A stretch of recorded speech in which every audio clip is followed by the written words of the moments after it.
Good evening. Well, let's see.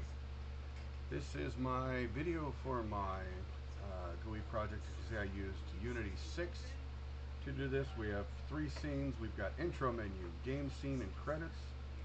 And here's my hierarchy. So we have a fully working start game here. Click on here, goes to the start game. Click on here, goes to a credit scene, and click on here, goes to close. Only, unfortunately, close does not work while in runtime. So let's click on the credits. Takes us to another scene, changes the music, the whole 9 yards. Again, we've got that lead here. But now we've got a menu option down here that we can click on. It sends us right back here to the menu. And now for the fun part. So now, toss bones. We go into this one here, and this is the actual menu itself, or the game itself. So here we can put in, any number. We'll put in 45 for now. Let's put in 23 here. Uh-oh, that one's bad. Let's put in 55 here. Oh, that one's good. Let's go here and do 44. Oops, not high enough. We'll go here and do like 68. Woohoo! Now if these numbers were to change, let's say we were to go under 41. Again, you can see it change to fail. Now, we can also click on this to clear these menus. Just like that. The way I'm going to work it is that when it clears the menus, I'm also going to have it clear these as well. So that way, it gets all that fixed. This one here, for now, will have to be done, manually.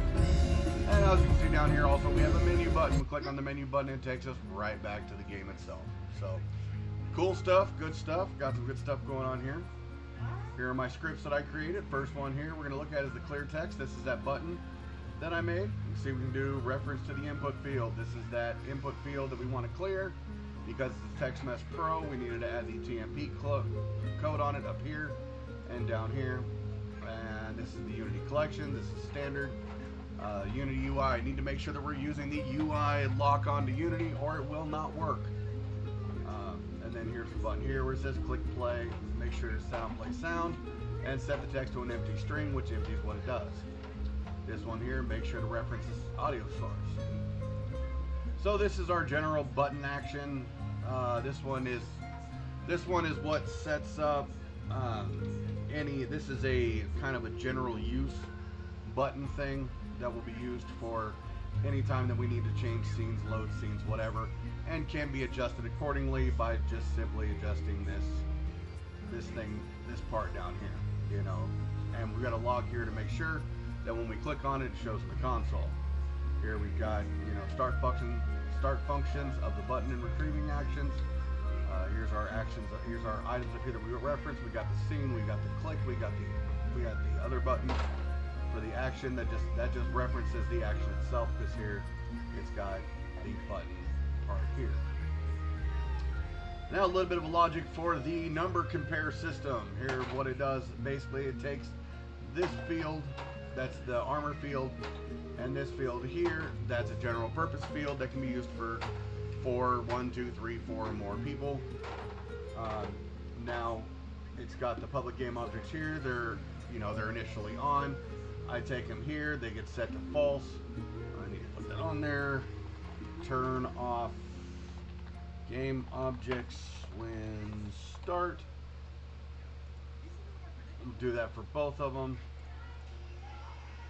and it does it here. Now here's where we want to. This is what we're going to use to actually get the numbers. We're going to take the int, which is the number, and we're going to try parse. What try parse does is it goes and takes whatever's in that field and makes sure, basically does a check to make sure that it's a number. So it does that for the first one, and then it does that for the second one that's there. If the first one is greater than the second one, then it sets it to true. It sets the little fail thing that comes on to true. Same thing with the false. If the pass is on, it turns it off, so that way the fail can be the only one on. Here, if number 1 is less than number 2, then it turns the pass on, turns the fail off.